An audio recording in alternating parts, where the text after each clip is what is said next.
छोटे से ब्रेक के बाद एक बार फिर आपका स्वागत है न्यूज 24/7 तक। मैं हूं आपके साथ निशा नामदेव। आइए रुक करते इस वक्त की बड़ी खबर की ओर। गंजबासौदा में वेदांत आश्रम में समायोजित विराट शतचंडी महायज्ञ सरस संगीत में श्री राम कथा के नवम दिवस में जगत गुरु अनंता आनंद द्वाराचार्य स्वामी डॉक्टर राम कमल दास वेदांती महाराज ने कहा कि ऋषि आदि पुरुष राजा मनु तथा शत्रुपा की सृष्टि के प्रारंभ में ही ब्रह्मा ने उपदेश देते हुए 3 अनिवार्य कर्तव्य बताए हैं। पहला एक यश, दूसरा गौ सेवा तथा तीसरा ईश्वर उपासना।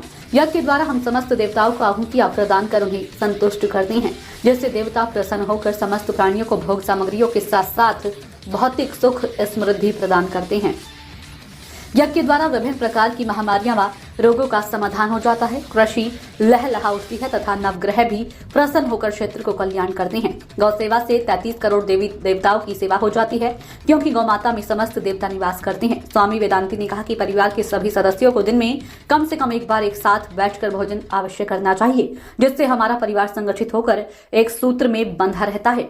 हमारा शरीर जिन 5 तत्वों से बना है, उनके लक्षण हमारे जीवन में प्रकट होने चाहिए। जल का काम शीतल है, तो हमारे जीवन में भी शीतलता होनी चाहिए। अग्नि की तेजस्विता तथा वायु की आशक्ति रहित वृत्ति हमारे जीवन में प्रत्यक्ष दिखाई देनी चाहिए। श्री राम के जन्म की कथा में संपूर्ण वेदांत आश्रम परिसर की अद्भुत सजावट की गई है। संपूर्ण पंडाल गुब्बारों की सजावट से शोभायमान हो रहा था। कथा में वाराणसी के संगीतज्ञ कलाकारों के द्वारा बधाइयां गाई गई। आश्रम के महंत हरिहर दास ने बड़े उत्साह के साथ बच्चों में टॉफी व गुब्बारे बांटकर श्री राम जन्म को बड़े ही धूमधाम और हर्षोल्लास के साथ मनाया।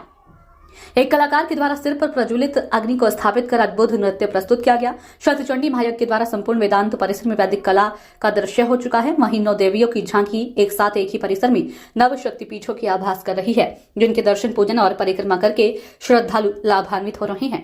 न्यूज 24/7 तक के लिए गंजबासौदा से ओम प्रकाश चौरसिया की रिपोर्ट। मुश्किल से इतना पैसा दे, 1 लाख मांग ले, 2 लाख मांग ले, करोड़ की बात सोचने नहीं पड़ रहा है। तो महाराज मनु ने कहा कि जरा जिथा दरिद्र विविध उपाय, बहुत संपत्ति जो दरिद्र है, जिसने कभी संपत्ति देखी नहीं, वो बहुत संपत्ति मांगने में संकोच करता है। उसी तरह से दान श्रोमणि कृपानिधि नाथ कहो सत्यभाव।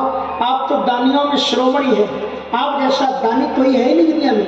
दाता एक राम जी, भिखारी सारी दुनिया। आपने तो कोई कमी नहीं, पर कमी मुझ में है कि मैं मांगने में संकोच कर रहा हूं कि मैं बहुत कुछ चाहता हूं, आपसे कैसे क्या। भगवान कहते संकोच मत करो, ये मौका बार बार नहीं आएगा, मांग लो जो कुछ मांगना। तो दान शिरोमणि कृपानिधि नाथ कहो सत्यभाव। मैं अपने दिल की बात कहता हूं, इसलिए थोड़ा सा बोल बोल करके बोले चाहो तुम ही समान सुख। तुम्हारा जैसा बेटा चाहता, तुम्हारे जैसे बेटे चाहता। अब दूसरा कोई होता तो गुस्सा जाता, क्योंकि राम जी वो भगवान है, उनके समान कोई है ही नहीं। जय समान अतिशय नहीं कोई, उसके समान कोई है नहीं। और महाराज मनु उसी भगवान से कहे कि चाहो तुम ही समान सुख। लेकिन देखो भगवान का कैसा स्वभाव है। उन्होंने ये नहीं कहा, गुस्सा नहीं कि मेरे समान कौन है दुनिया में। उनका होगा कोई। महाराज मनु मैंने ये नहीं कहता कि मेरे समान कोई नहीं, होगा कोई। लेकिन आप सरस खोजो, कहां जाए, कहां जाकर के अपनी तरह में किसी को खोजूं और फिर आपका बेटा होना। आप तो चक्कर बिटाओ और न पत्ता तने हो में आई, मैं ही आपका आकर के बेटा बन